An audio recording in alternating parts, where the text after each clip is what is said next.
382-0417. Please call in, everybody. Check it out. Any questions you have for me? Oh, good. Okay, now we can really get started. Isaac is back. Woo! Hi, Isaac. You're going to see where you're going to be on this here. Yeah, so that y'all can get closer to. Look at my boy Isaac in the chat with me. It's popping. That's my baby over there, y'all. Hey. All right, we're going to go live, y'all. Okay. Absolutely. Yes, everybody tune in. Welcome to Dr. Harris Rebirth, the People Unity Show, the Rebirth of the Black Nation, the Rebirth building our Black Nation one day at a time. Dr. Harris Live. Hey, it's your girl, Dr. Harris, live here at BPU Radio. That is Black People United Radio, where we are rebirthing our Black Nation one day at a time. Not a prejudice movement, but a movement of accountability, action, and responsibility for our people to come together. How dare we wonder and complain about what others are doing to us when we're not coming together to do the things that we need to do for the sake of our families, our communities, and our businesses. And don't forget about the Black People Unity Festival and the Black I Am Awards on August the 4th and 5th. You don't want to miss it. The gathering, we're going to have it on 30-acre ranch of private property owned by a Black man. And then for the Black I Am Awards, we are having at the Eritrean American Event Center, beautiful event center that seats 800 people at tables. So please make sure that you tune in, get your tickets, and it's something that you don't want to miss. This is a movement, the rebirth of the Black Nation. You again have tuned into Dr. Harris Live, and we have some very, very special guests in the house. And I just want them to go ahead and introduce themselves. Can you tell us who you are, first special guest? Hello, everyone. My name is Veenus with 2 E's, Veenus. I am a singer, also vocal coach, artist, and I'm here. I'm ready to just vibe with you. I'm ready to vibe with everybody. And don't forget, 404-382-0417. That's 404-382-0417. We want you to call in and be a participant in this conversation. And our next artist is a returning guest. He has never been to the new facility, and there's some things that has been done and taken place since he's left and visited our old facility. Yes. Go ahead and introduce yourself. Well, my name is Isaac King, aka Boy from Mars. And I'm here, I'm writing, I'm feeling good. I'm in this new headspace right now. I just got back from Brazil, worked with some, super talented folks out there in Brazil, and now I'm here working with my girl Veenus. Yes. And I am so happy for both of them to be here because me, myself, I always like to work with people, especially those younger than me, so that I can see the butterflies that have raised from the cocoon. And if they're in a cocoon still, then my job is to try to help them to be birthed into that butterfly that they are. And so let's go straight into the interview. Veenus, why don't you tell us about yourself? Where are you from? How old are you? And what do you do? All right, I am originally, first of all, I'm Veenus, everybody. I am originally from Memphis, Tennessee, but I was raised in ATL, so I call that Memphilana for anybody who want to shorten that up. I am a singer. I am a singer of many genres of music, jazz, R&B, pop, whatever, you name it. I just love music, and that's what I do. I know what I'm here to do. Okay, so one thing that you said that you're a singer of many genres of music. A lot of people don't even know what a genre of music is. So elaborate on that for me. Genres of music is the type of music, whether you like gospel, that's a genre. Whether you like rock, that's a genre. If you do jazz, that's a genre. I just feel, in my soul, a connection to all people. And I love to do multiple genres of music. And so if you don't know what a genre is, it's your preference of music, basically. What you love. All right. And when you talk about music, where did this start at? This started when I was young and just singing around with my dad. I actually started in my mom's stomach. My grandmother sings jazz, and when I was in my mom's stomach, she worked the door for all the jazz concerts. And that was, my mom said I would just go crazy in her stomach. So I know that it was my first love of music. And basically when I got into gospel at 11 years old, I got saved, and I got into church, and praise and worship was something that was in my heart, just learning about God and wanting to be able to sing to him. So that's where it began. Okay, and from there, were there any significant situations in your life that you've encountered along the way? Because a lot of us, like myself, start out in the church at a young age. But me, myself, I know that I've had some challenges and struggles in life that has brought me back to a place of being where I am today. But it wasn't without knowing that my foundation is what kept me from falling, even though I went through some things. Absolutely. Elaborate on that for me. Well, growing up in the church and also being young, and for young people who are just trying to live a life, who find Christ and try to live a life, and also be a teenager and also grow. I had many, many challenges. I was hurt by church, and I had so many things where I was heavy in it, and there were so many things I didn't know were happening in church behind closed doors that I got a part of and opened my eyes to another world that I was never even a part of. So it hurt me in a lot of ways, and it also at one point withdrew me from the church, and I got into wanting to do other type of music. Not that I was withdrawn from the church. I've always had the foundation and the root, and I love God and I'm a follower of Christ, but I also felt a need to go out and explore, because the church actually was the place that taught me more about the world, and the world taught me about it. Wow. Girl, is your story the same as mine or something? Because it sounds like we have some of the same issues, and I do apologize for any distractions, but is there any come on. Sorry, y'all. Is there anything that because my story is the same thing. At 15 years old, I ran from the church. You go to class. At 15 years old, I ran from the church, and I ran from the church because of different things that happened. And what I'm going to do right this minute is I'm going to take a quick break. We're going to play some music, and we're going to come right back. Okay? Absolutely. We'll be right back, guys.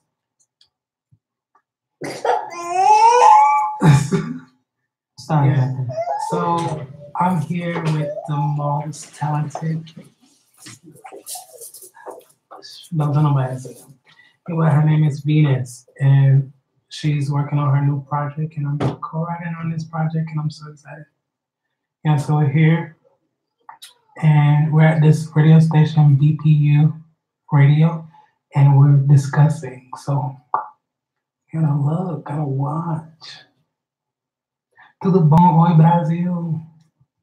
Hi everyone from Brazil and all over, everyone that's watching, everybody. Beijos, Brasil, muito pra saudade de vocês, tá? Speaking Portuguese, this is my friend Isaac, everybody. He's an awesome writer, artist, also known boy from Mars. He's my other half. He's my yin to my yang. I'm Venus. He's the boy from Mars. Yeah, we out here doing this. Yeah, we're taking a quick break, guys. So we're just gonna, I can't wait till you guys hear this music. It's so crazy. So crazy. Venus is so talented. Hi. Yeah. But until you guys get to hear this, my phone died. Also want to shout out, this label that I have on is actually a forgiveness by some young Black men who created this line, and it's forgiveness in different languages, and how in every language it means the same thing. So shout out to you guys. How that movement representing Black culture brand right now. Hey y'all, I'm sorry about that. We did this special show today, and it was at the last minute, but it's very important. So we're gonna go ahead and we're gonna go on and continue. Let me go ahead and play some music really quick just to get us back into the mode of the interview. And I do apologize. I got the Grands here, and they're going to be leaving on Friday. They've been here for 3 weeks, and it's time for them to go home so that I could do the things that I need to do. How about, Veenus, how about us playing one of your songs? Yes, so I'm not sure which one you're going to play. I'm kind of getting into a little jazz You know, so if you could play, what is the other one? This one is Euphoria or Pocket. Okay, just a sec. You The said other Euphoria Pocket? Yeah, it says, Ashley's song on there, but it is called Euphoria, not Pocket First, but the other one. Okay. This is kind of my jazz vibe. I kind of want to give this one is Pocket. Okay. All right. Well, there we go. You see the other one? Yeah, so Okay, this song pretty much is just I love Sade, and I love her melodic sounds and melody. But first we're gonna play Pocket. This is more it's about keeping your feelings, and not showing them too much, because people, they see your feelings, they know you, they kind of hurt you. So I want to kind of talk about this song. Your feelings are your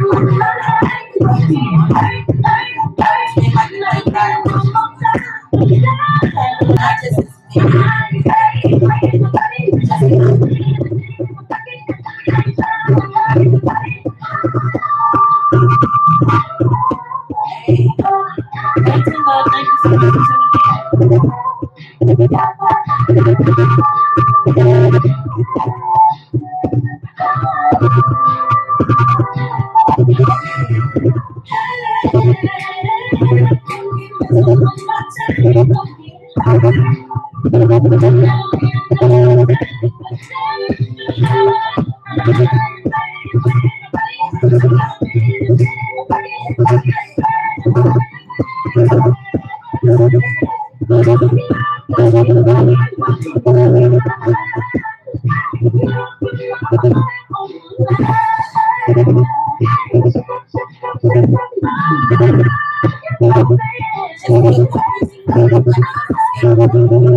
that's your family. I just want to create music for the family. Everybody can enjoy.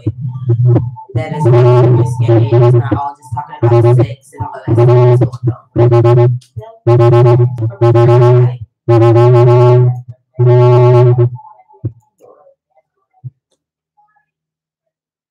All right. That was Pocket, right? Yes. Okay, tell us a little bit more about Pocket. Pocket is just a song that, at the time I was a little fed up just about multiple things. Like, I just want to live my best life and feel good.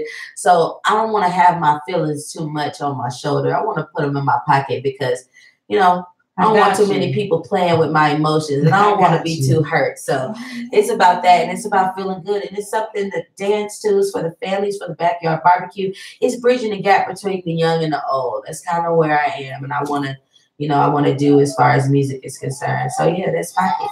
And you know what? And it's so crazy because my mission is family as a whole. I can relate to Pocket. I can relate to everything that you just stated because it's so important for us to be able to understand that as we get older, because I'm like a generation above you. Yeah. You're in my oldest daughter's generation.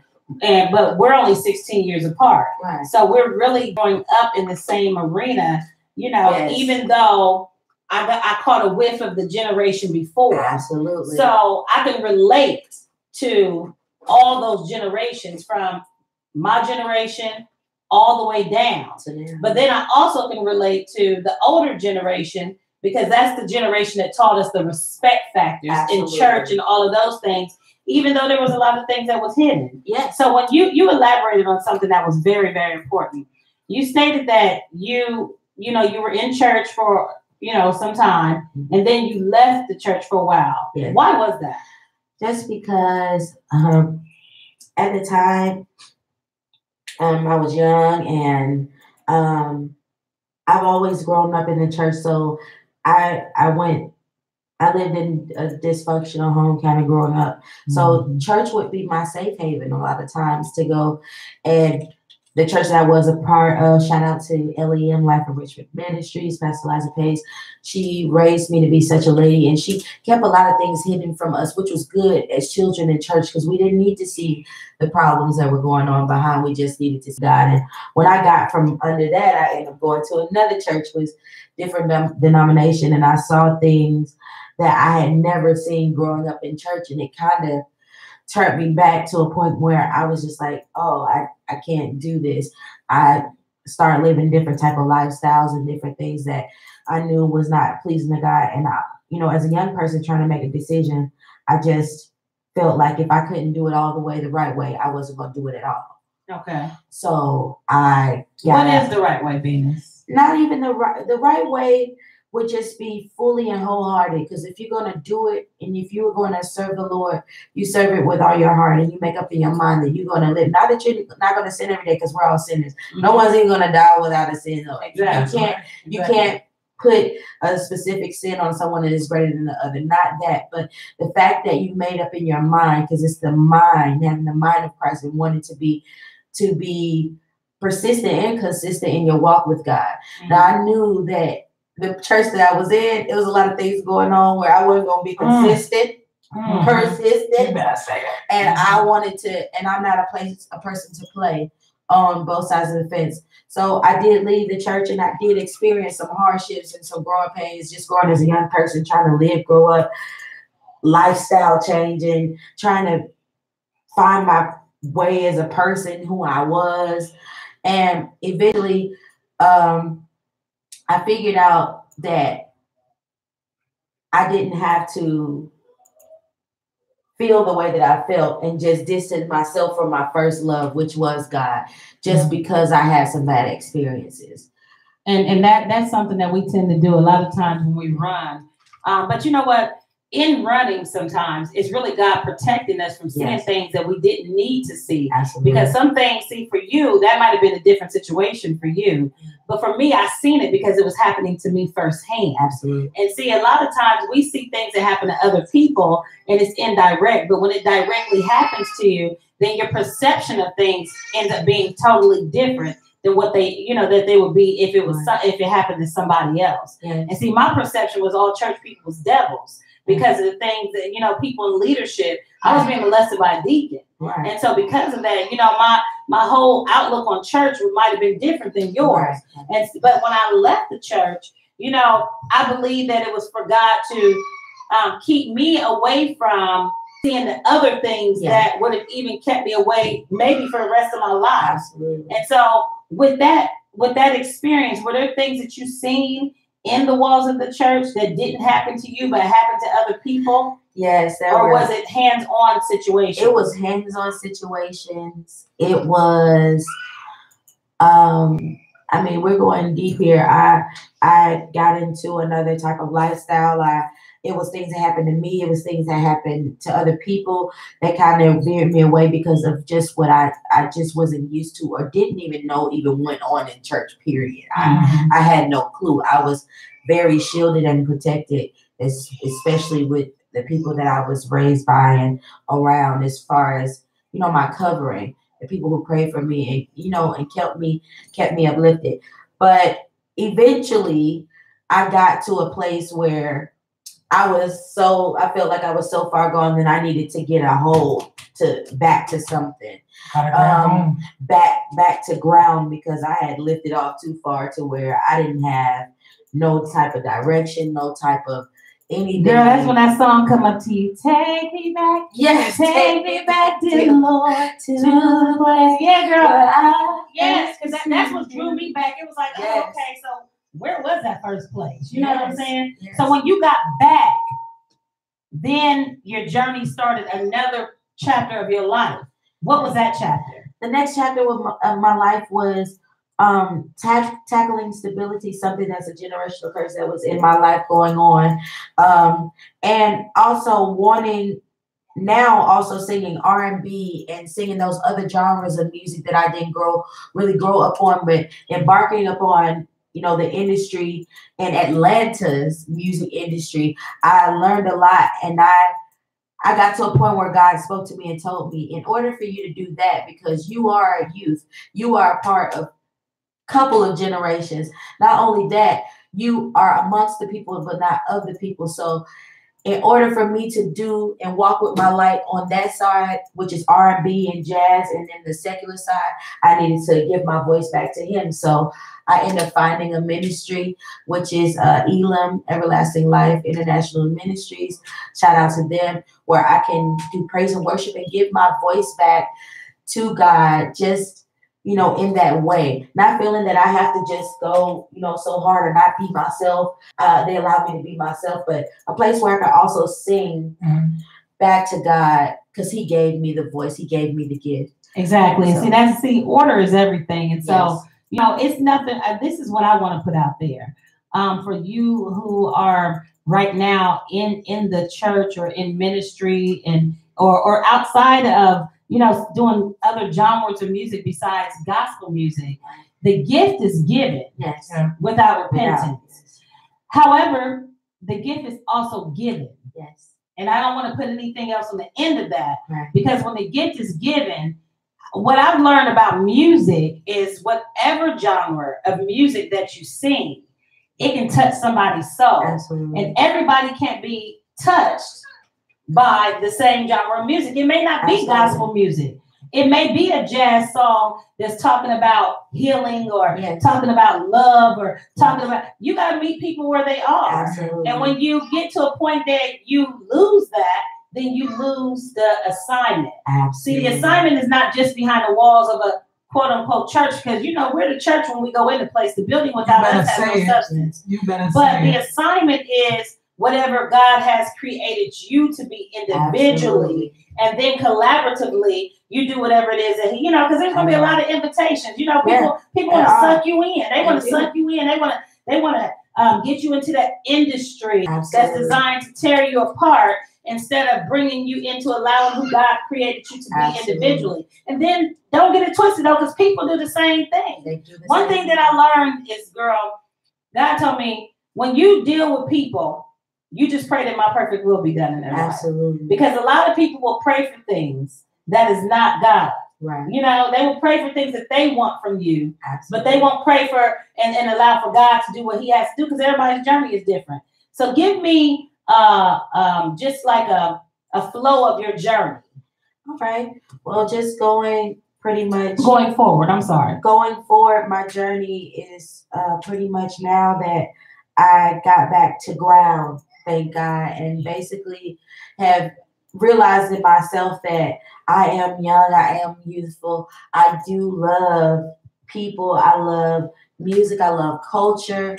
I love learning. I love history. So that being a Christian, it requires you to go and learn about other cultures, learn about other religions and things like that. Have better understanding about real love, agape love, loving other people just for who they are, where they are. And I feel like my journey now is just leading towards, you know, making music that bridges the gap for all types of people. Not that it's just gospel, but it's encouraging, it's bringing together, and more so of anything,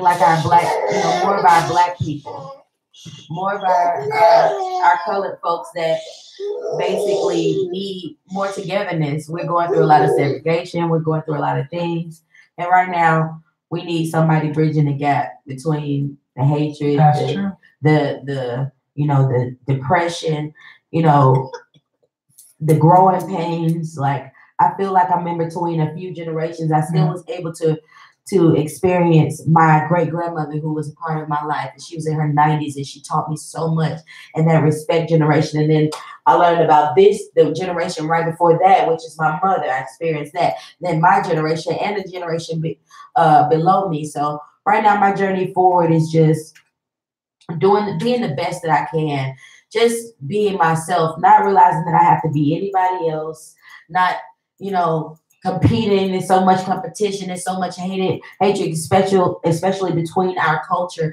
our own Black people right now. I want to bring a sense of togetherness, especially for our women. We are beautiful. It's okay to be sexy also, but beautiful and queens, and you're right, and respecting yourself. So my journey forward right now is just really catering to togetherness and love and empowerment. And you know what is so crazy, because as I sit here and I see you, and again, sorry for the interruptions. I got the grands here. It's all right.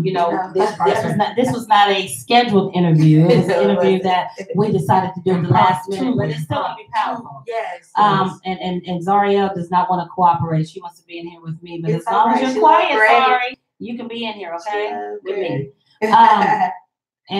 So when I look at you, I look at me. And I look at me in a way that to say, at 31, see, my experiences and traumas might have been, it was a little bit different. Yeah. But at 31, I knew what I wanted to do in my life. I knew that I wanted to do things differently than what I had done them previously. Absolutely. I knew that God chose me for something. Yes. At 31, I knew that I was supposed to change the world. Yes. I just didn't understand how God chose me, somebody that had been through the things that I have been through in my life, to do what's being done right now. Absolutely. So what I want to encourage somebody, right now is that even though things may appear to be one way, your journey is not determined by you. Your journey is something that you have to go through. Yes. The end result of your journey should always give God glory. Yes. And to you church folk out there, and when I say church folk, I'm not talking about the spiritual people in the building called the church, but I'm talking about the religious people out there. Remember, the mission is to be Christ-like. Mm-hmm. And when Jesus walked the earth, he ministered to everybody. Yes. He was not a respecter of persons. Yes. And that's where we're getting it mixed up right now, even in the walls of the church. We want to pick and choose who we minister to. Yes. Pick and choose who we love. Pick and choose who we embrace. Yes. When God is love, love is God. And at the end of the day, you don't have a choice. Yes. Now, there are some things that in life you can determine if it's not to be in your circle. Don't get it wrong. Absolutely. Because your circle is not always what people expect it to be, especially when you're a leader. But when you, as a singer, as a vocalist, and someone that grew up with all of these people around you and your great grandmother and the church and all of those things, what do you think is your most strength when it comes to your ministry of singing? My strength is the real power and the feeling behind every note that I sing, because it's just the struggle and the place that I've been through. I've been through so many things, so many heartaches, so many trials, so many tribulations, but I've also overcome. So what's really driving the power behind my music is the part where I've overcame. That's the part where I reach people more so. I know when I open my mouth, because I really have a story to tell, and it's from the purest place. And I really just want people to hear just the love that I have for the music, and just the understanding that I have for music, and just for people. So I feel like the power behind it is really the part that I overcame, the story that I made it through. And that's the joyfulness that you hear when I do sing for people. And I hope that, once I expound, that the world really gets. Now, let me ask you this question, because people hear you going around this whole situation. You're speaking of specific things that has happened in your life, but you're not saying that. I haven't Are you not elaborated. comfortable? Yeah, I am, but going that deep sometimes you be like, oh, okay. So I grew up pretty much. My family. I grew up in Memphis, and I grew up where my great grandmother raised a few generations because my mom's parents left her and her siblings. Mm-hmm. So then my mom and her sisters and brothers left their children. Oh, wow. And here we are. We grew up, being shipped back and forth to Memphis to my great grandmother, who was almost too old to care for us, but would not allow my mother to not even, if you're going to be out in the streets, I'm going to have that baby. And that woman, she prayed over me and instilled a lot of power in me. And it was for such a time so that I would be able to withstand the things that I had coming. So do you have children yourself? I have one son, and his name is Gabriel. Okay. He is 4 years old. Okay. I was about to get to those hurdles in my life. Growing up, being from school to school, place to place, I never was stable. I promise you, your story sounds so much like mine, but it's different, but it's so much the same. Yeah, and molestation, all of that things. Just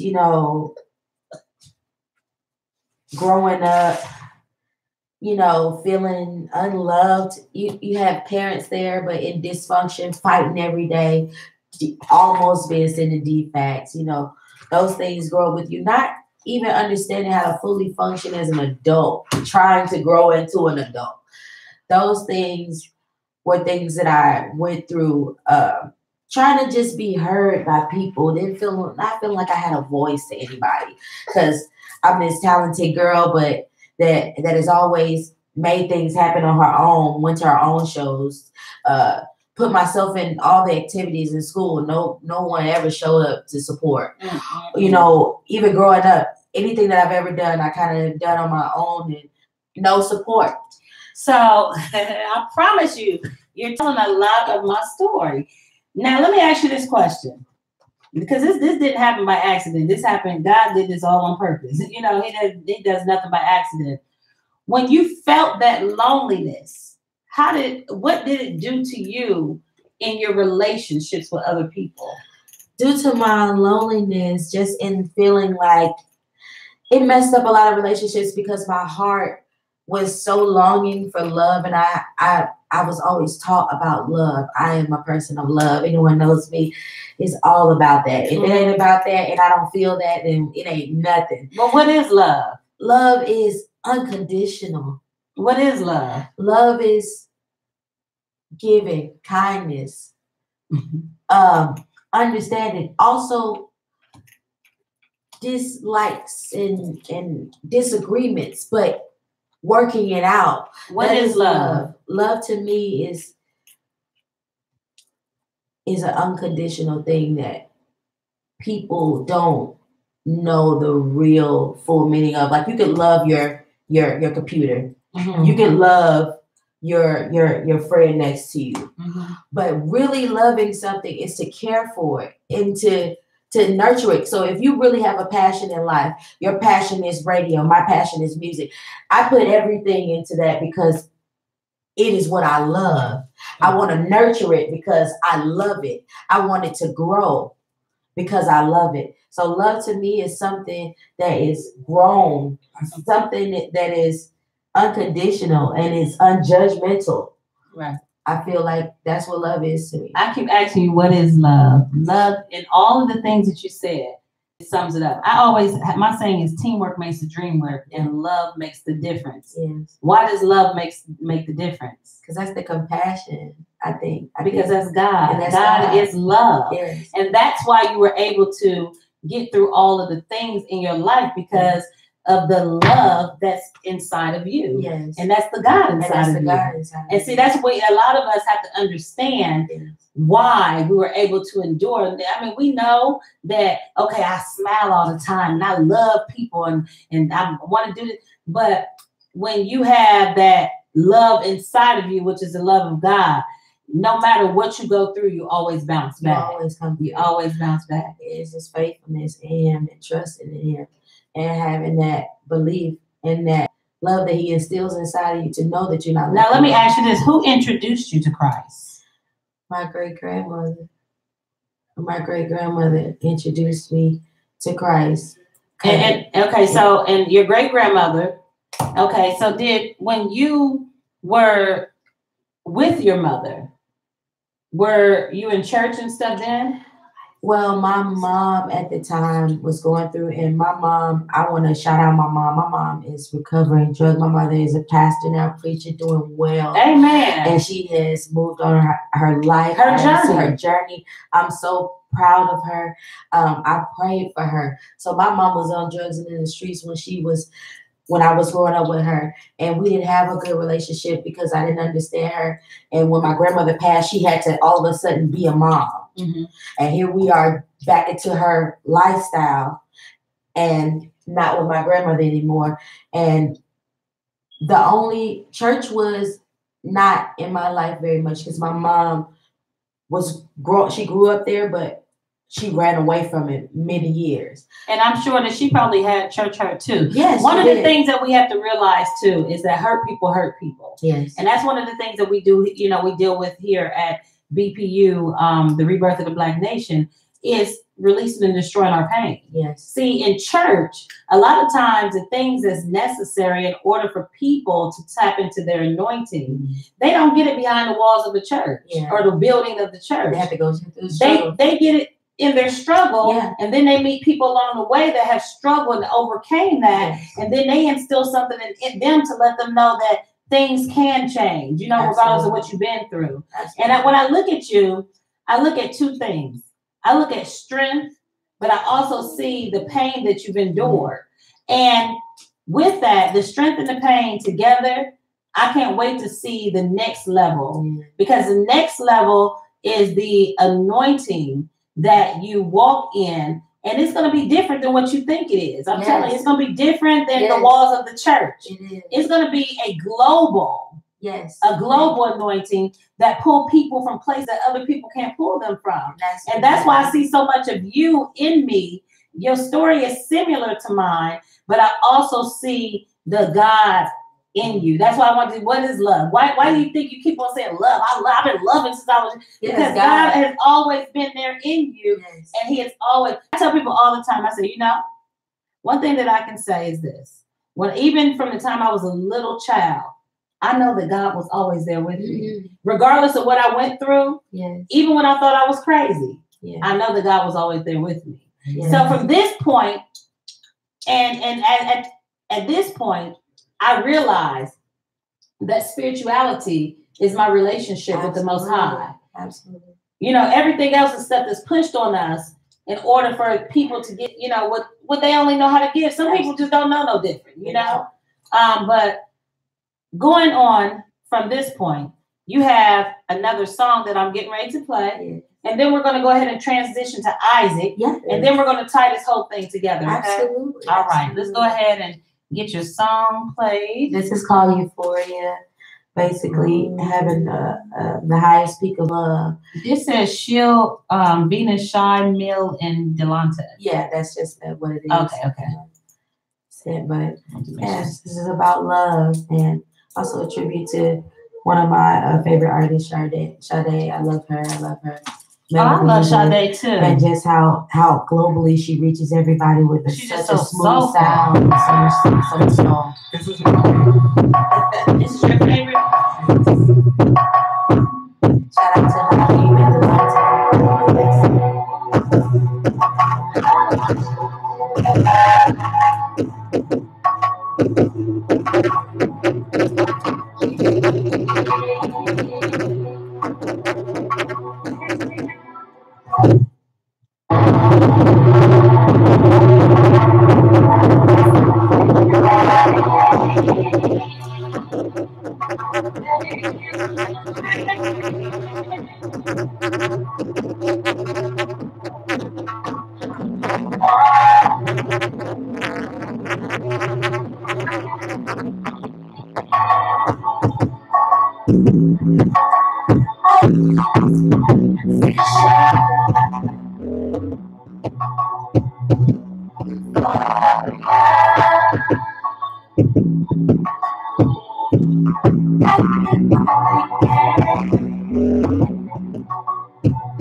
Go on and give us some more of that.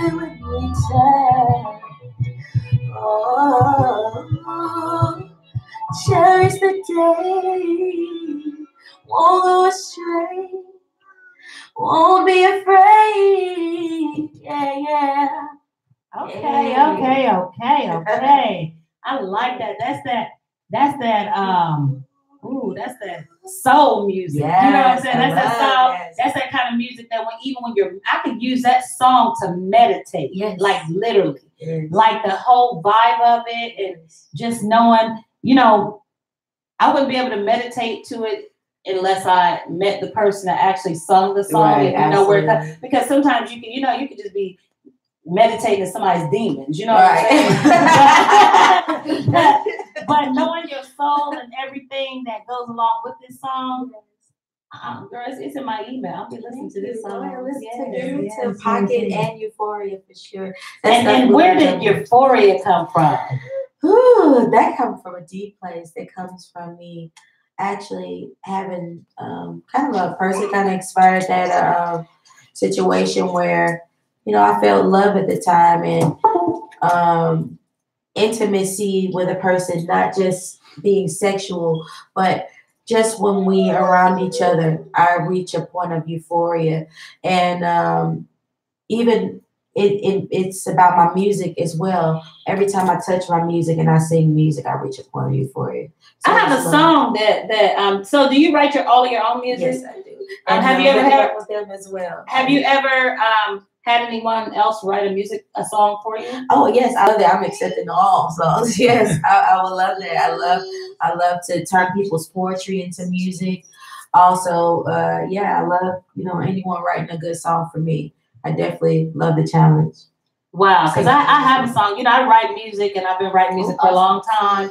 But I have one particular song that I wrote. Well, actually, two particular songs that I wrote. That one of them I wrote it for. One of them I wrote it for my children when we were younger. Because me and my kids, we used to just sit around and just sing. You know, and one of them, you know, she couldn't sing a lick, but she thought that she could. Hey, Nish. You know, she was the one girl.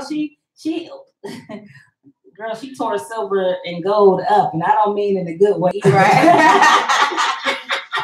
Girl, she said, "Don't give me a mansion on top of yeah."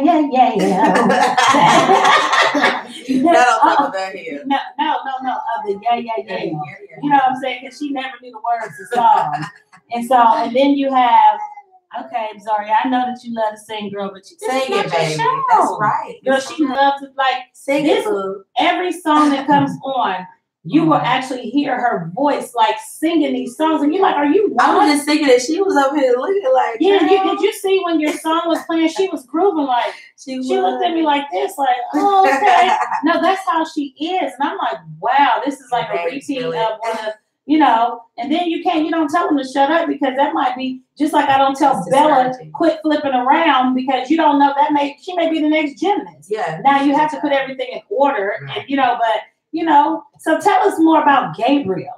Oh yes, so my son Gabriel, he is the most amazing blessing that God has given me.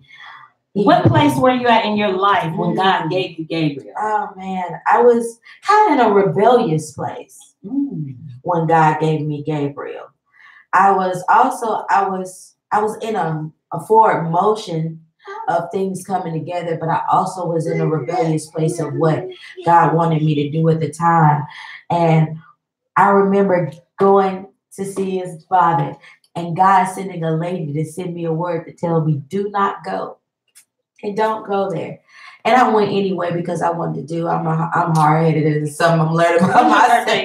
July 21st. I am a Cancer Leo. You are. July 21st. So hard-headed.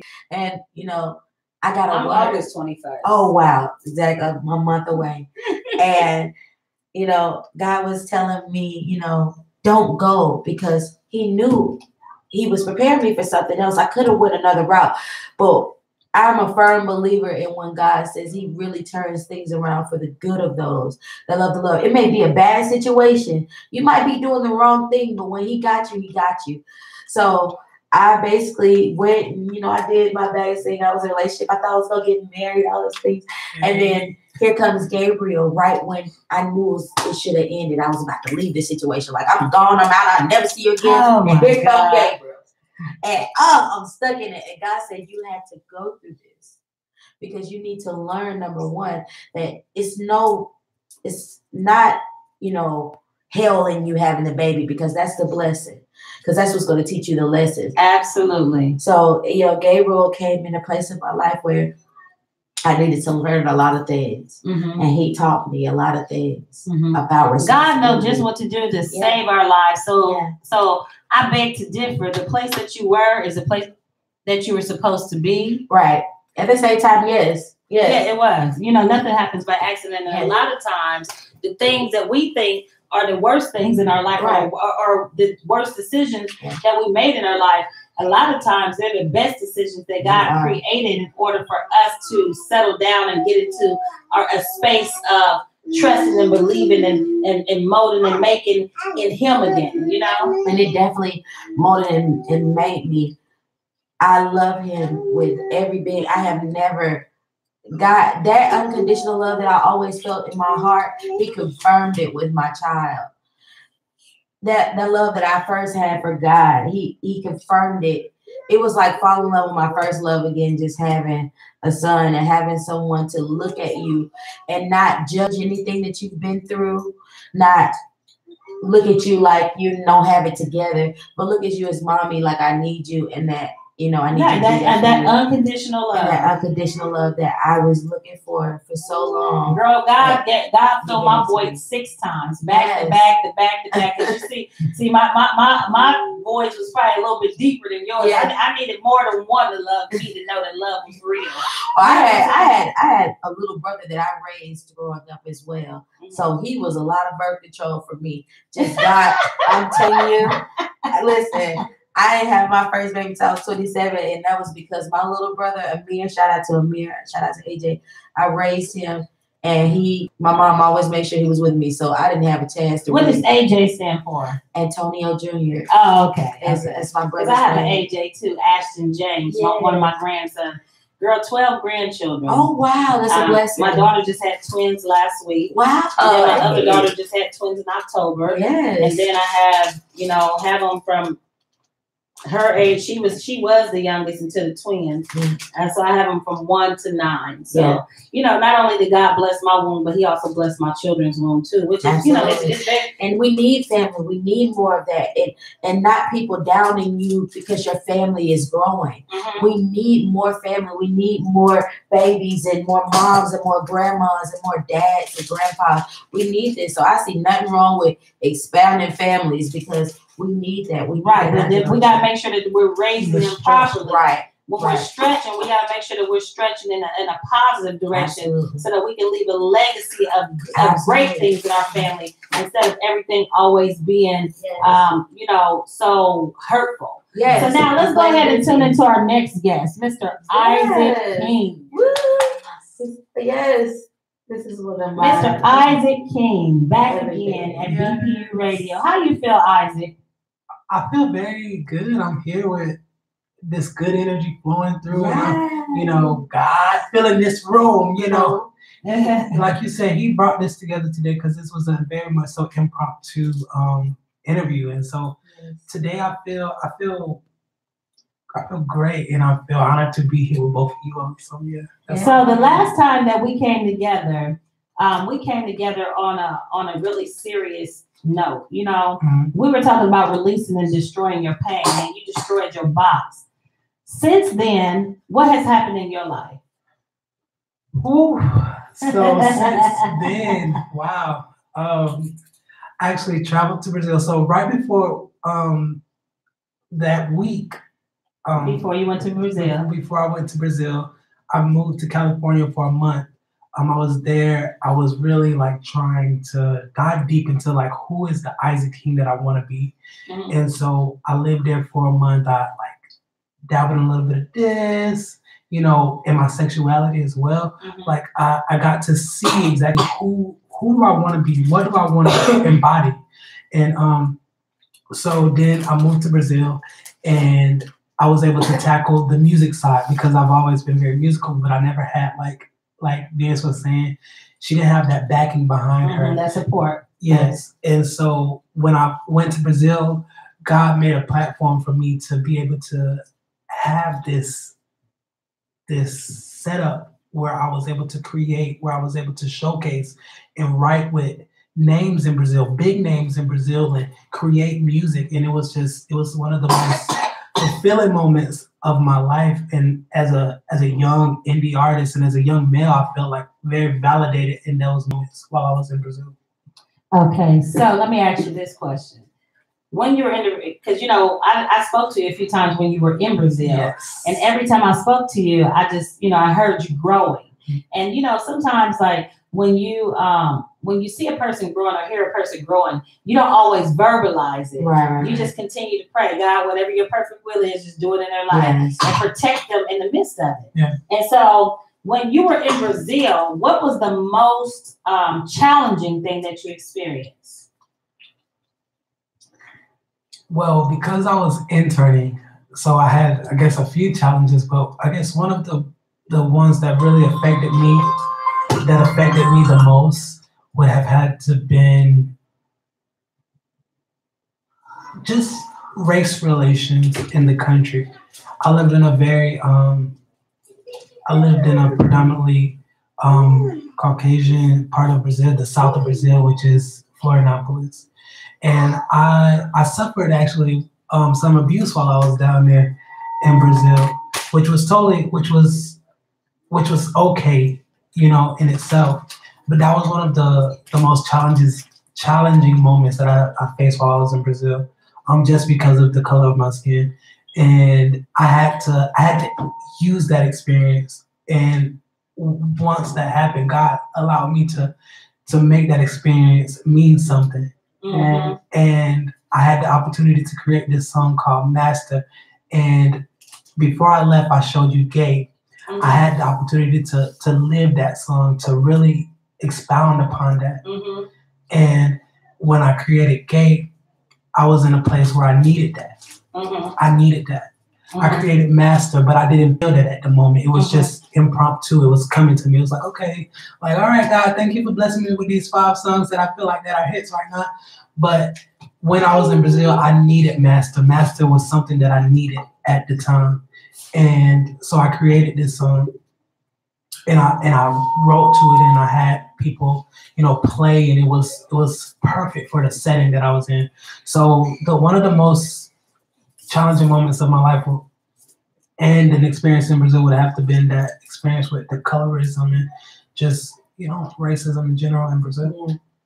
Okay, so you were like a cocoon, trying to get your butterfly on the last time, but at the next time that I seen you, I seen that butterfly. Not only was it birthed, but it also matured. It became a grown butterfly.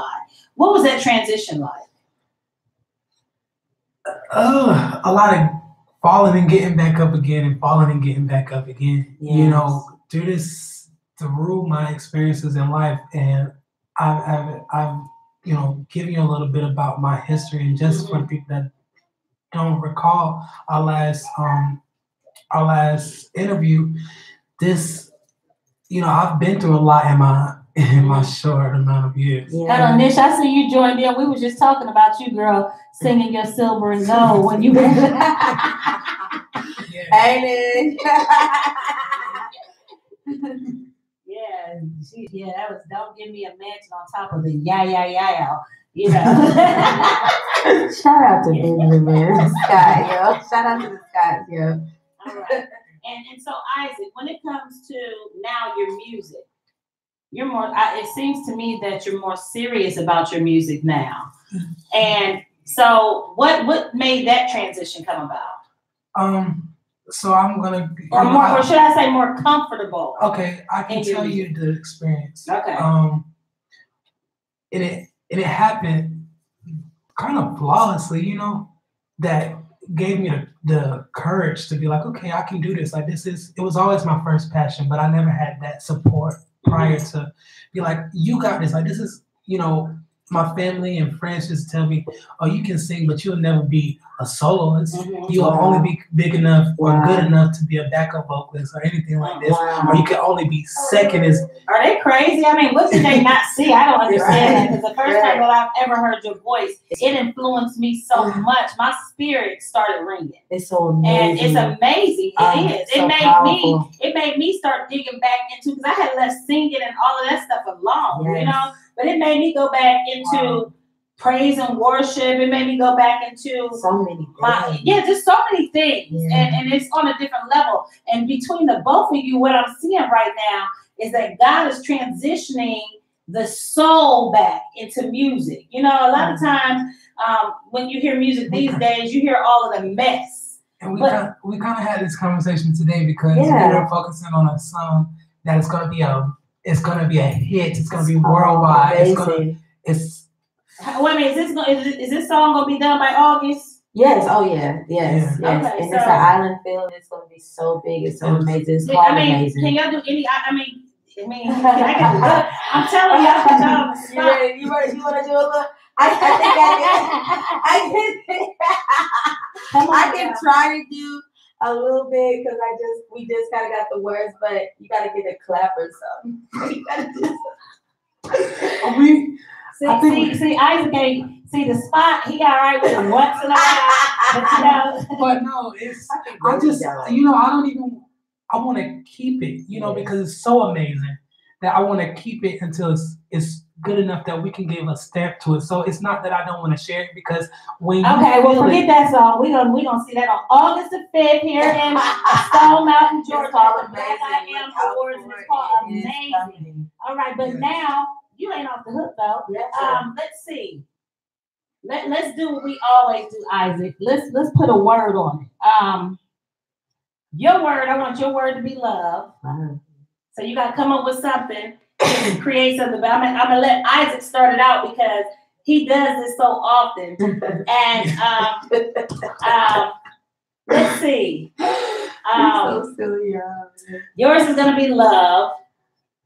when you give me this word, I want to just share the story because I want you to know how I got so comfortable with it, and it kind of scared me a little bit the way that God moved, and it really did. I was afraid of what was to come, and then when I stepped into the truth, it was like I feel good in this space. I feel good in this, and I got to meet all of these amazing, talented individuals, and so now that's why I'm comfortable. But I'm ready to do this word. So Okay, now that's love for her, and let's see what word is gonna be. Amazing.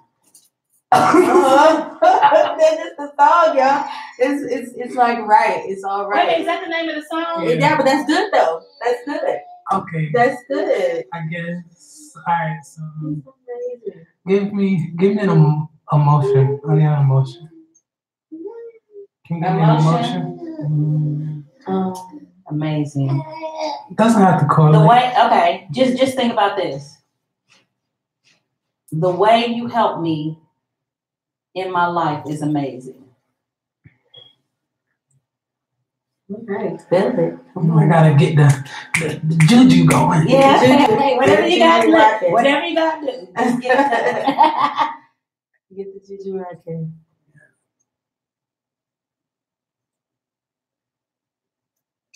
This ain't nothing that I have felt before.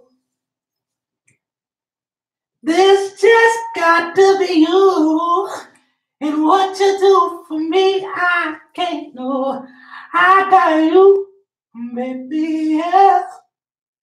What you give to me is so damn good.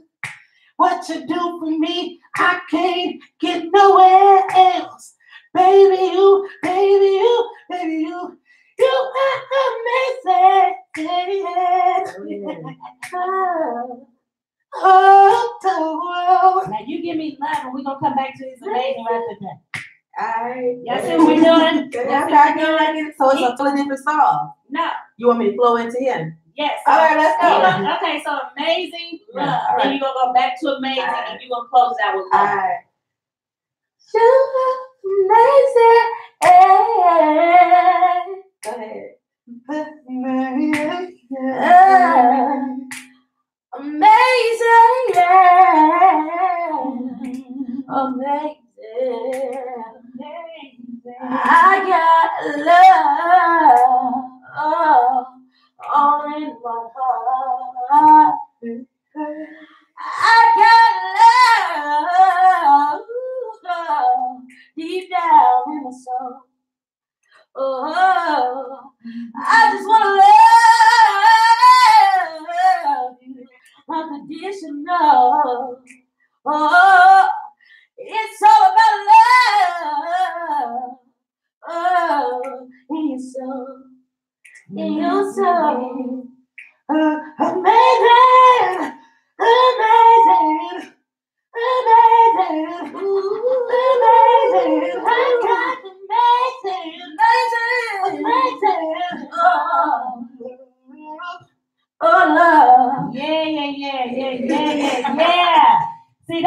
talking. Man, that right there can shut down a show. Do y'all hear what I'm telling y'all? That right there is what you call soul music. We gotta do one more time. One more. Let's change up the words this time. Okay, so this time. Can we? I want a little magic. You want a little magic? You want to play magic? Oh my God, no. So what is magic? How about? I'm gonna give y'all two different words because I want a different emotion. Okay, so rebellious and frustrated. But I want you to bring it back to amazing love. Hi. You want to start this one? Big melody.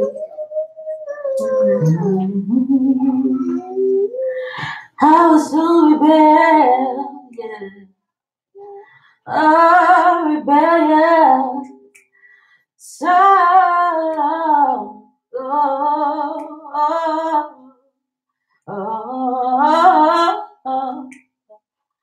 I didn't want to hear no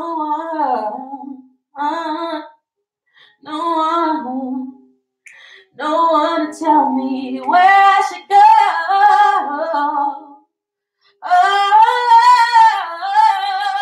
You better sing it. Oh, we got a rebellious soul. When I want to do right, I always do wrong.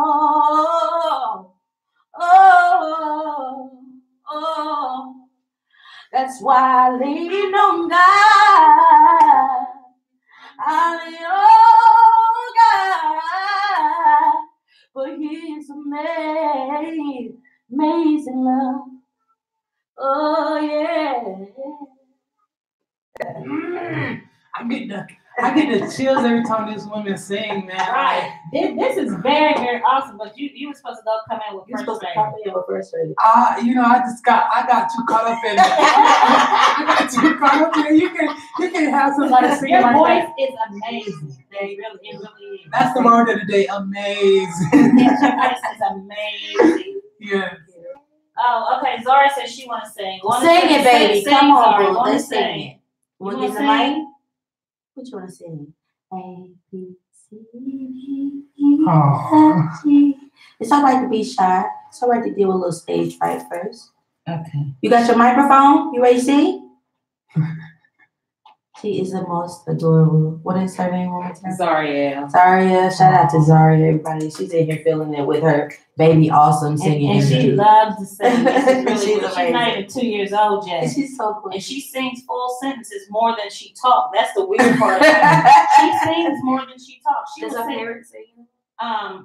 Absolutely not. Well, her dad is an artist, but it's not singing. He raps. But it's in her genes, though. It really is in her genes. You So, never know. Isaac, when you right now, where you at the place that you're at right now, what type of music do you feel is a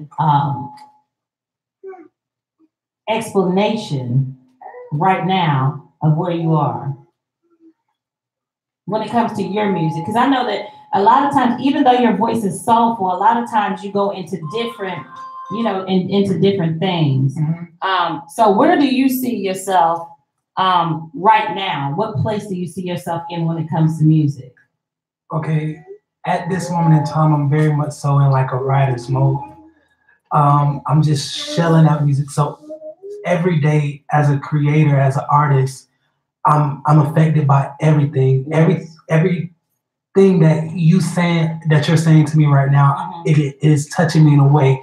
And I can go on and on and on about this one thing, about how as an artist and as a creator, you absorb your surroundings and you absorb the light and the frequencies of every word that someone says, or the frequencies of just their surroundings. But the artists and the music that I feel like resonate at this moment in time is like a mixture between like an Amy Winehouse, a Bruno Mars, and a Rari. If you can mesh all of these people, and even a Chris Brown, because like I feel like this gentleman is so talented, and his Shout out to Chris. yes, his, you know, people take him for granted, but he is gonna be he is a great at this moment in time. The way that this man creates and the way that he yes, you hear? She's singing. There you go. Yes. But yeah, yeah, you better sing it. And yeah, so I have a mesh of things right now, but right now I am creating my own music at this moment. So by this August, I'll be having a little mixtape. Okay. So it's gonna be out before my birthday on the 21st. I don't have a set date right now. Okay, well I'm setting your date. Make sure. Yes, it's most definitely gonna be out in August for our birthdays. Okay. Yeah, you heard what I said. My birthday. And yeah, it's gonna be powerful.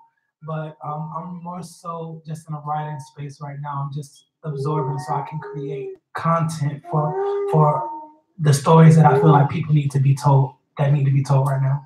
So let me do this, okay? Because there's this song that I wrote when I was younger. I mean, when my children were younger, and we used to always sing it, right? And the other day, one of my children were like, "Mom, you remember you wrote this song?" And I was like, "Yeah, I forgot all about this song." And it's called "My Heart Must Be Filled with Love." Mm-hmm. And so what I'm going to do, and then what we're going to do after that is tell everybody about your events and all of that kind of stuff. Yeah. I'm going to sing just a little tiny verse of this song, and then I want y'all to pick it up from you know, a space that y'all could be at. Why your heart must be filled with love. Your heart must be filled with love is like, it's like a song that says the things that I've been through, I don't understand how I still care about people. My heart must be filled with love. You get it? Yeah, I agree. So the song goes, what is this feeling that I have? And what is this that makes me want to laugh when I'm sad? And what is this that makes me want to love you even though you hurt me so? Oh, my heart must be filled with love. Ooh, yeah, my heart must be filled with love.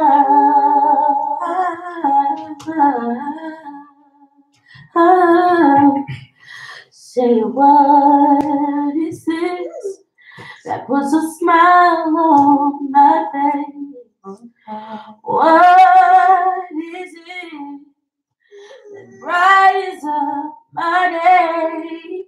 What is it that always lets me know everything's okay?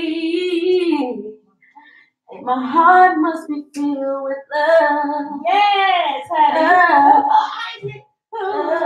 Yeah. My heart must be filled with love.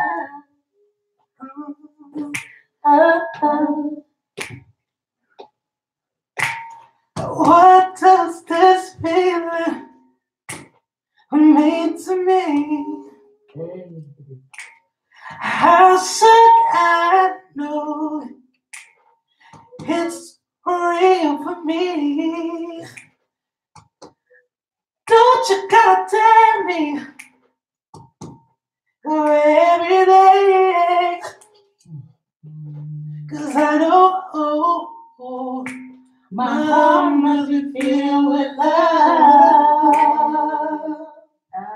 Ooh, yeah. My heart must be filled with love.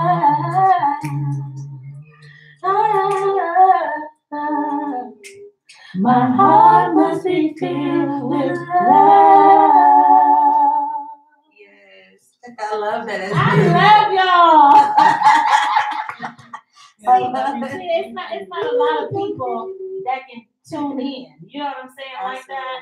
But I am so excited about both of your futures. I'm really looking forward to just seeing you continue to grow and continue to be known and the things that, you know, that God has in store for you. I'm looking forward to it manifesting itself. Yeah. And so, Ashley, you got a lot of things going on right now. Tell us about them.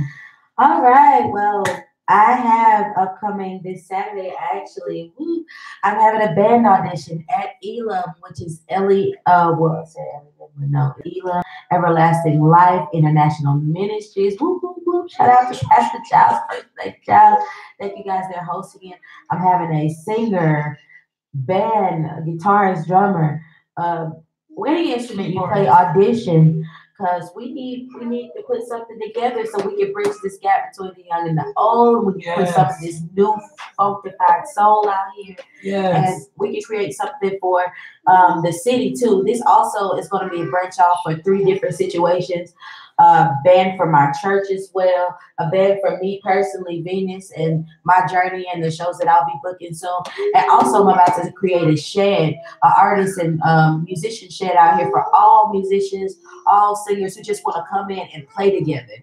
Like, there's not a lot of places like that. So that is so wild because that's exactly what Bernie, Bernard Dawson. He's a he was a drummer and he played instruments, but he played for the #1 black rock band in the world, Naked Truth. And that's what we were talking about here. He was like, Dr. Harris, man, we need to get these bands together. We need to come in here. We need to just blast this place. And I said, you know what? I said, well, we have to get a team in order to do that. So I just see that, again, teamwork makes the dream work. And love makes the difference. So let's see what we can get out of this, any way that I can help that happen. So where is this audition gonna be? All right, let me get everything up for you. We're gonna spam the flyers, so if you check both of our social medias accounts, hey, before you're trying to pop back up. Yes. Oh, y'all was trying to play me again. And some of that euphoria. We didn't end with that song again because I really like it. It's gonna be at Elam Everlasting Life Ministries at 4595 Jonesboro Road. That's 4595 Jonesboro Road, Forest Park, Georgia. Yes, it is. 4595. And we'll be having it on Saturday at 2 p.m. We will be having a shed and coming together, and also an audition for a few bands and a few things we have coming up. We have some amazing things in store coming up. I am also finishing my first EP called Meet Veenus, which will be coming out this summer. I'll be releasing a single as well soon. And we're just out here writing music and for other artists. And I also do vocal coaching, so we're helping other people just learn the art of music. Like, la la la la la la la. But I a little bit of that, but I go deep. Okay, I might have to come to see. I go deep into where your melody comes from and why you want to sing, and helping you understanding where you are, not trying to be like anybody else, but encouraging yourself exactly where you are. So got a lot of great things coming up. Shout out to Madam Inc., which is our management team. They've been awesome. I signed on with them. Tamika, Pam, your Miss Vicky, everybody. Nico, my stylist publicist, he is amazing. They're just really behind me doing everything that is coming up right now. And also Isaac, he's the artist himself, but he's really helping me fine-tune myself in culture. He's very cultured to be very young and very wise. So he's working with me as well, helping me write music. So we have those things coming up. So look out, everybody, for a shed. We're about to call this the ATO shed. This will be coming every month, twice a month, where we're going to have all musicians, singers just come in and plug in and vibe. And, wherever you are, whoever you are, if you have the love of music, come out. And then that's like a vision that we had. Actually, stop. Here at BPU, we had that same vision where we actually serve food. Like every time we had different types of food. And this woman right here, let me just tell, she was touched with the culinary spirit. She was touched with the culinary spirit. You play too much. I know you can. And the crazy part is I'm trying to get away from it, but another person can, I will cater it, Yeah, I mean, I've been cooking since I was young. I've been a mother since I was 16, but I started cooking before I was a mother. Yeah, I've been cooking since I was 6 years old. Yeah, picking in the garden. We all been cooking. Like cooking food. So I would love to experience some of that. And that's something that I want to do. I want to have food. Let's see what you do to collab, because at the end of the day, anything positive like that, I'm always And it's down going to for bring it. so much love to the music there.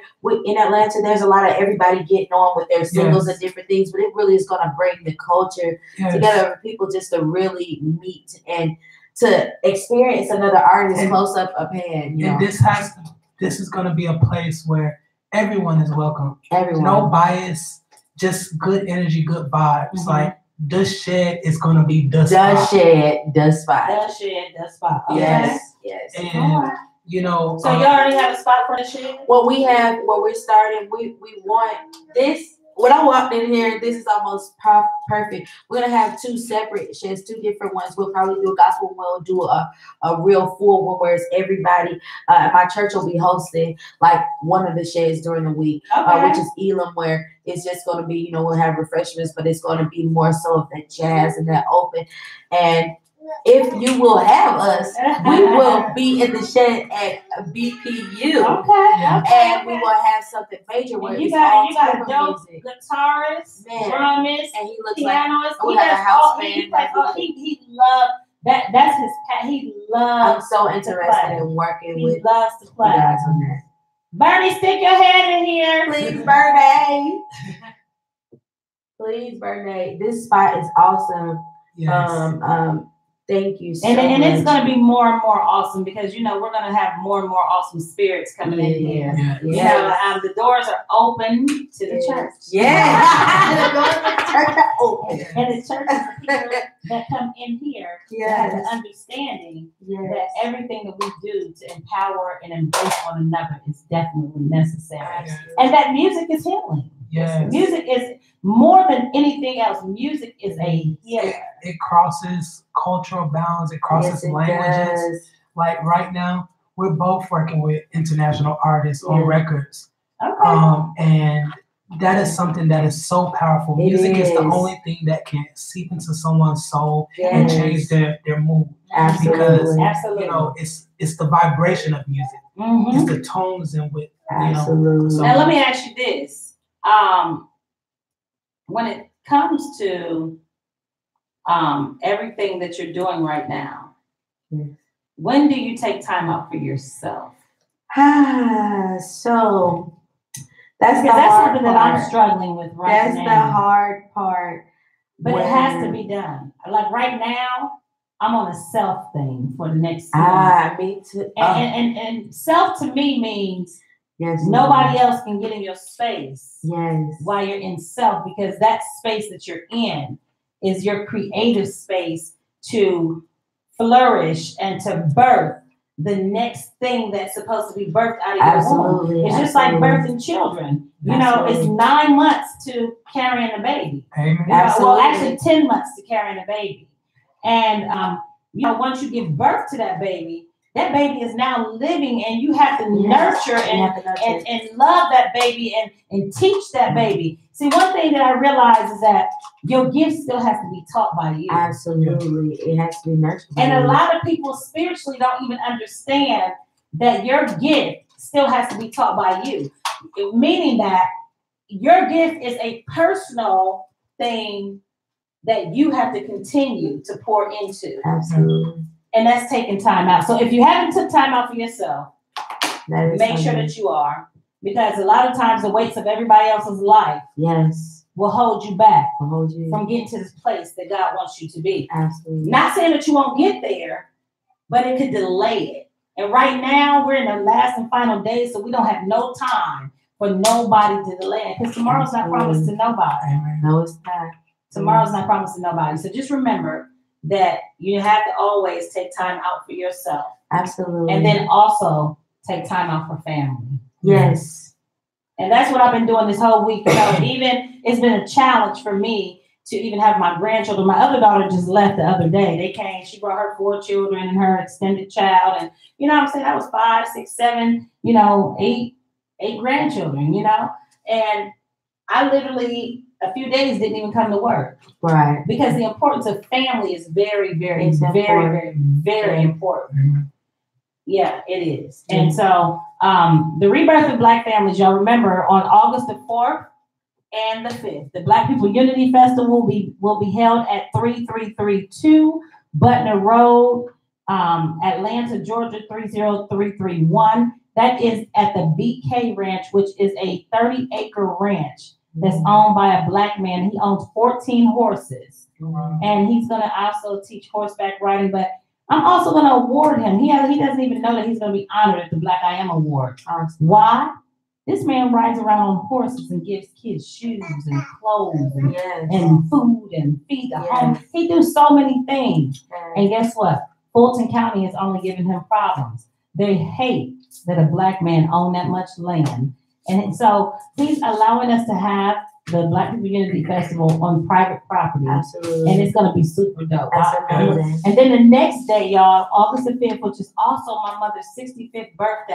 So my family is going to be coming down here too. Again, my mother's birthday in August too. August the 5th. My sister, July 28th. So, you know, all of the females, all the females in our household was Leo. My brother was only Aquarius, but he was like my son. My mom Aquarius, grandma Aquarius. Wow. And they're, you know, they're lovely people, you know. But on August the 5th, we will be having it's the 4th annual award show, but we've combined it. The We Are Black History Every Day, Legacy Humanitarian Awards, the Kings and Queens of America Award. We have combined those to one award show that's going to be a conglomeration of everything that we don't have of our own right now.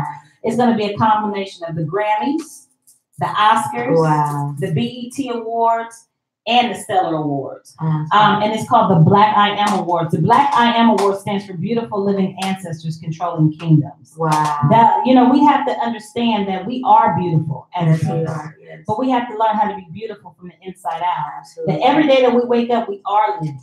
That we are always going to be an ancestor, because there's always going to be somebody to come after us. And it's designed for us to control God's kingdom. With God's help, with his influence. But when he gives us the reign to do it, then that's what we have to do. The kingdom around us is ours to control. But we have lost the power because of the lack of unity. So that's what this whole thing is about. It's bringing us together, bridging the gaps between religion and nationalities. That doesn't mean that you lose what you believe.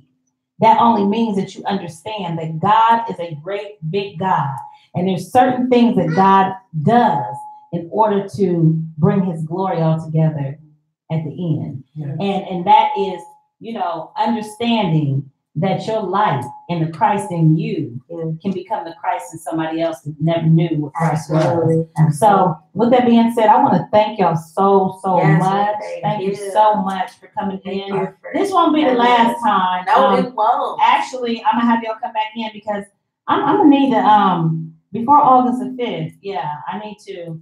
So did you agree to sing at the Black I Am Awards? I do agree. I did agree. I agree. Because I was already going to do it if you wanted to or not. If I wasn't, I mean. But I want y'all to really do something together. And so we can rewrite. I think that what I want is this. I think what I want. Don't forget. Y'all have to have y'all's own rendition of Lift Every Voice and Sing. Oh, Isaac, did you hear when I said that? No. Okay, so at the award show, you know I'm always coming up with something, right?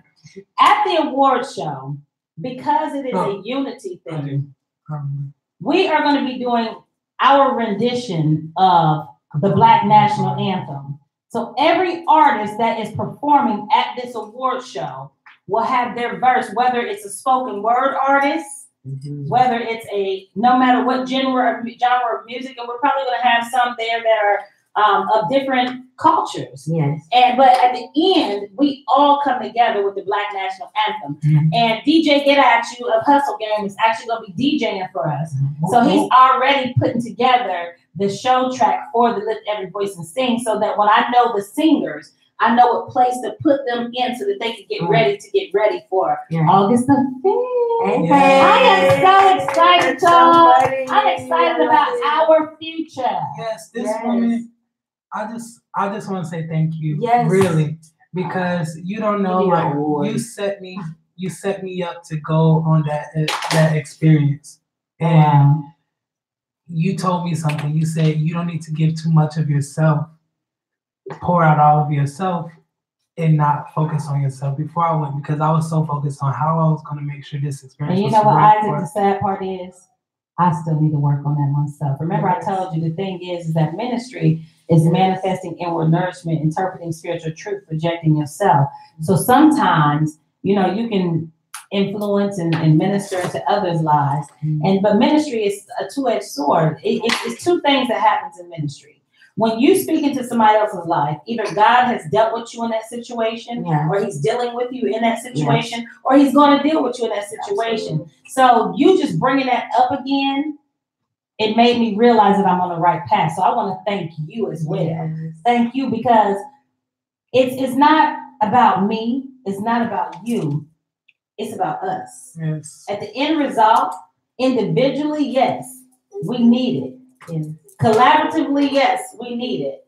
But when our heart is right, then we understand that it's not all about us. Our purpose ain't even about us. Yeah. Our purpose is about the next person that we can lift up from our experiences. Yes. So, is there anything else that you would like to say before we end this show today? I'm just blessed to be here. I'm just so grateful to just be in the presence of you, such a great woman, and so such strength, and just showing me as well, a young woman, where, you know, you look at life and you see different people doing things and where you could be headed and where God could take you. And not that everybody is perfect, you don't put people up on pedestals, but you definitely see the blessing. I see the blessing in your life. And I thank you for being a blessing in my life today. I learned a lot sitting. Girl, and that's vice versa. Your voice, first of all, your voice is angelic. And with that being said, I just see some great things. Thank you. And I am I'm just excited to see what's gonna come out of all of this. Yeah. You know, it's like now the way that the Most High is operating, he's filling the voids in every area. All of the things that I've seen is now starting to come to pass, because God showed me one thing, right? That was so important. He showed me one thing that's important. And that's just because I've made you a creator, right? Everything that you create is not something that you're going to carry out, but you'll be involved. Yes. And so even though he allowed me to create the rebirth of the Black nation, even though he allowed me to create BPU Radio, BPU TV, Young Bucks Productions, Entertainment Community, Black People United Film and Music Community, yes, all of those things are just a hub for us to come together.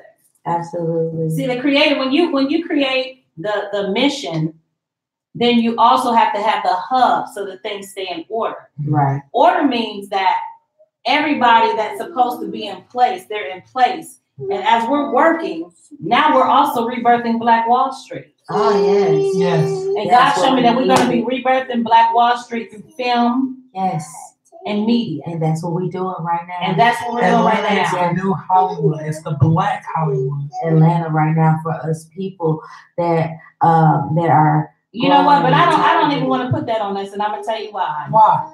Hollywood separates us. Yeah, it does. It does not bring us together in no type of way. Hollywood is designed to take you out of being who you really are. Hollywood is designed to put you in a fairy tale fantasy land, but community.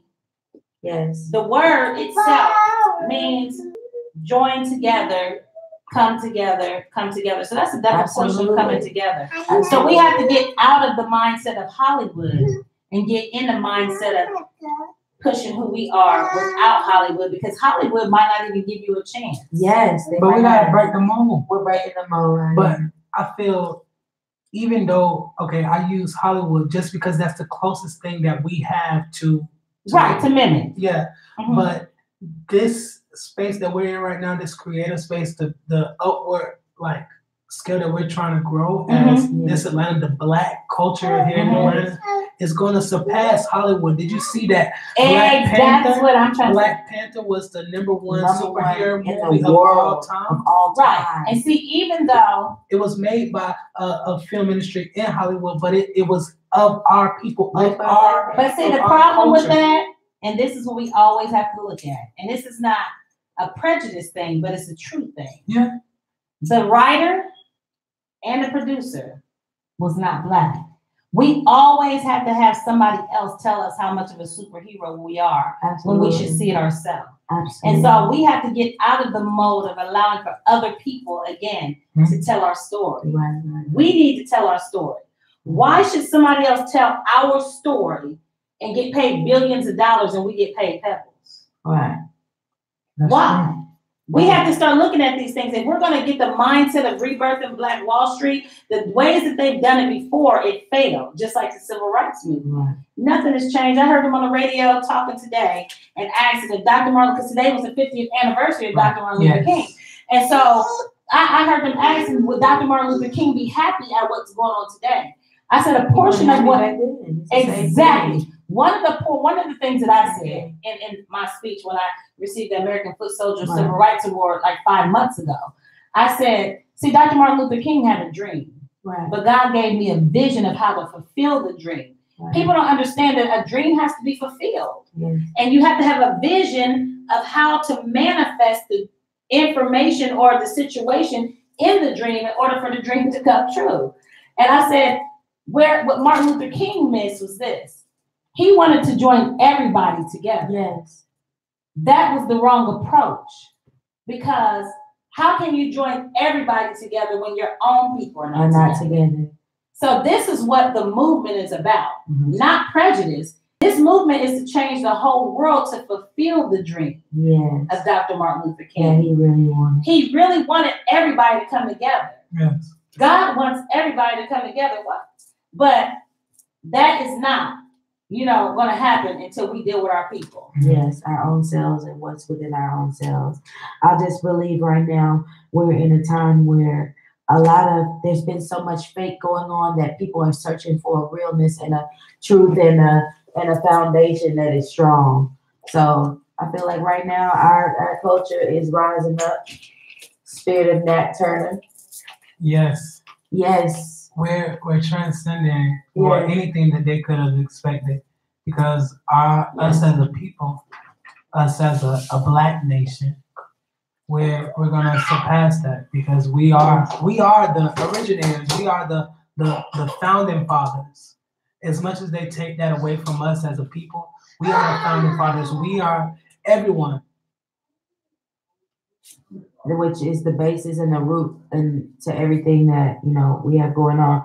But I just feel like I encourage all of our young people as well to get some education about who you are and where you come from. Exactly. Because right now we've been so oblivious. I never knew so much about how much I needed to know about who I am until the shake of events that are going on, because old people, our elders, they hide a lot of things because they want to shield us from, the fears and the scares of the world that they most of the time they want to hide things because it's embarrassment too.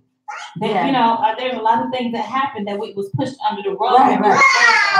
And now, it's out there, and some of it is disrespectful in the way things are done. But, the generation that was born after me is just more flamboyant about what they've been through than what we were. See, we was that hush mode. Right. But it's no longer time to hush. It's because we have to heal, and we can't heal if we're always silent. Yeah. We can't heal in silence. It's just like a cut. If you put something over a cut and you don't allow the air to hit it, it will be moist and it will not heal. It'll continue to stay open and get infected from moisture, just the covering up. So you don't want to cover up the wounds. You need the air. You need to air it out so that you can learn, your mistakes. And, for the youth also learning that situations that happen to you are not all bad. They're lessons. Yeah. When people take situations and they turn them into, oh, this happened to me, oh, I can't make it, I can't. No, turn every situation into a lesson of something that you need to learn to help you move forward. Yes. And don't be afraid to deal with whatever issues that you have and be in that moment, because covering it up never heals the pain. You 10 years down the line still can't love nobody, still can't be loved, still can't, receive a word from somebody or receive a compliment or even just get through a situation because you have not healed properly.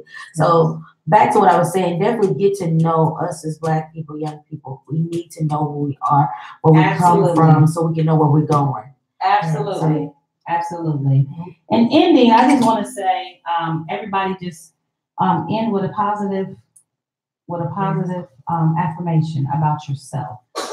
I am strong, powerful, fearless, prayerful, hopeful, faithful. These are affirmations of myself. I am a woman. I am a queen. And I believe in myself to the utmost power. So yes. What is that? What's that dance called? I've been singing several times. It's the Uzi Vert show. Nah, the Uzi Vert show. And Isaac, what is your positive affirmation? I am a king. I'm beautiful. I am strong. I am forward thinking. I am fearfully made. I'm fearfully made. Yeah, I am always striving to be better. I am better. And it's, these things encompass who I am. I am a son. I am a young leader.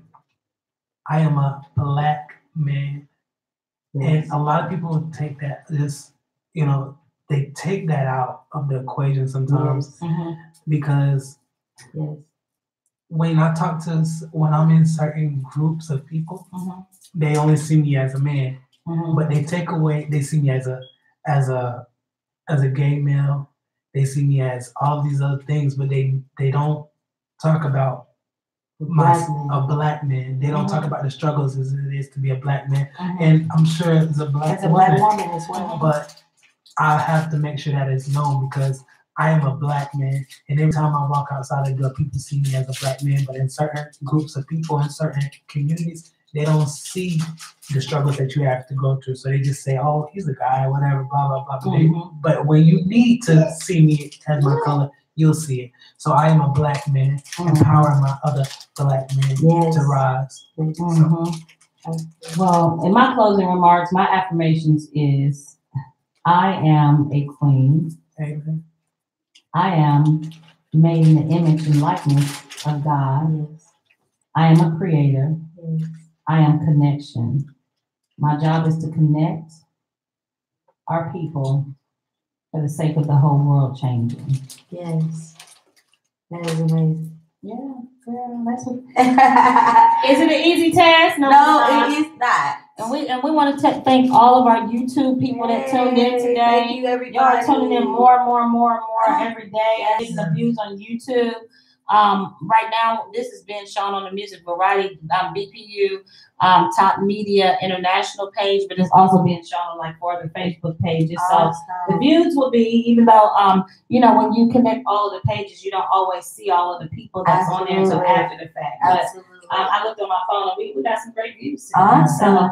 And y'all voices are amazing. And I really look forward to just embracing what God has placed in you and you and us and our people and everything that we have to offer as a people, but also as a group, because everybody's not gonna get on whack. No, they can't. Some people gonna miss the boat. God said that there was a remnant of people. Yes. But one thing that I realized is that remnant of people, they were the people that God chose to draw other people. Yes. And so we're that remnant of people. Yes. And now it's time for us to be fishers of men. Yes. Not religiously, but spiritually. Yes.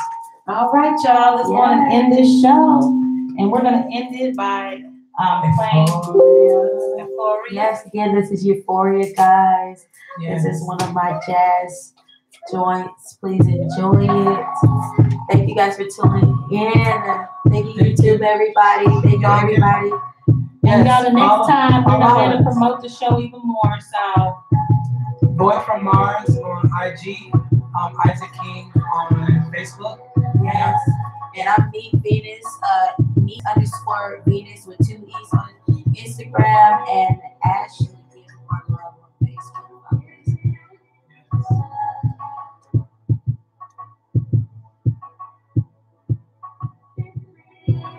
Get you guys some more Euphoria before you get off this.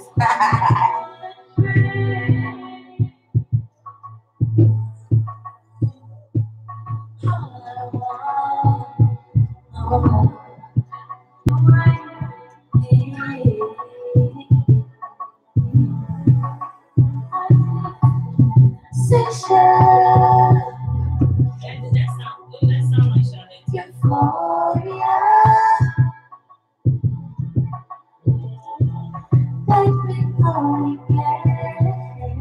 know you was zoned out in the studio when you were singing. Yes, it came to be like I had an experience, and it came to be like the next day I was like, this is just.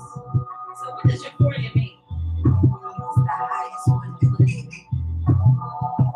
Yes. Just checking. Yes.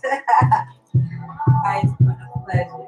That's what I feel about music. Love. It is. Music is the highest one of pleasure because it takes you into another zone. Yes. Like I was here last night with DJ Get At You on the Street Indie Show, and it was freestyle. You know what I'm saying? And they was like, oh my God. They was like, man, we need to get you in a book, Dr. Harris. I don't know all the parts. I said, I've done all of this before. You know, my mission now is just to embrace others that's doing it and making sure that they're doing it in the right line. You know what I'm saying?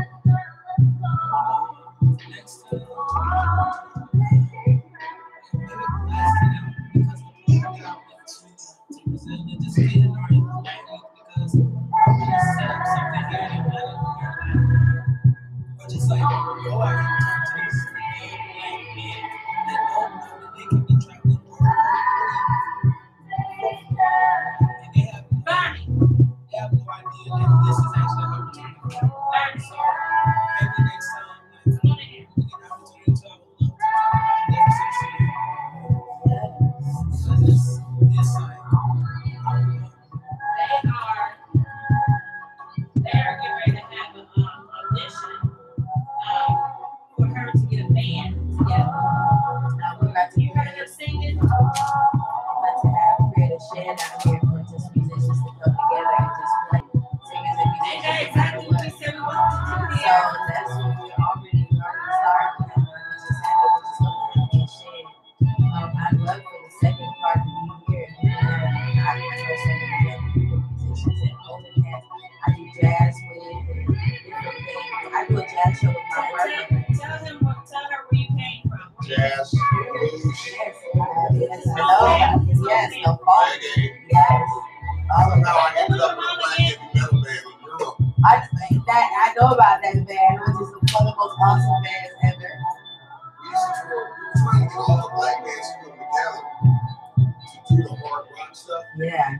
Because we were out there and we had to deal with white supremacist genre, rock. We were a metal band. And that was like, White supremacy is all the men. but everything they got came from us. Yeah, everything. They just try to hold on to the movement that they kind of created. And they just kind of made a style to it and made a look to what we created. So they try to hold on to that little piece. They just put it. It's just a little piece that they put in there from somebody else, which has been. That's what I'm trying to say. That's like talking about our ancestors created everything. How are we so disenfranchised right now? You know, and I was reading back on history and where we come from, and basically they were talking about before anyone had ever inhabited Africa, those white men they had already had to come over here, really kind of, you know, they hadn't really got to America yet. They were traveling and searching the world. Spreading the disease. Yeah, spreading the disease. They hadn't got to Africa by this point, and they sent a white man to go white man. Yes, Africa. Yeah, but he sent a letter back and said these people that you sent me to go check out were not poor, were not ignorant, were not. These were the most beautiful, proud, garment wearing, gold wearing people that I've ever seen. Temples, the most beautiful. They said the most beautiful people and wealthy people I had ever seen. And he said at the end, he said the only way these people will not know who they are is to take their history from them, to tear down their country and their boundaries, and to take their history for them never knowing how strong and powerful they were. And they refine their techniques to subliminal technology, which is where we're at to this day. Yes. I can turn on TV right now and see reality shows, which I don't watch this stuff. I like History Channel, Discovery. I like something I can learn something from. Absolutely. But to see a bunch of people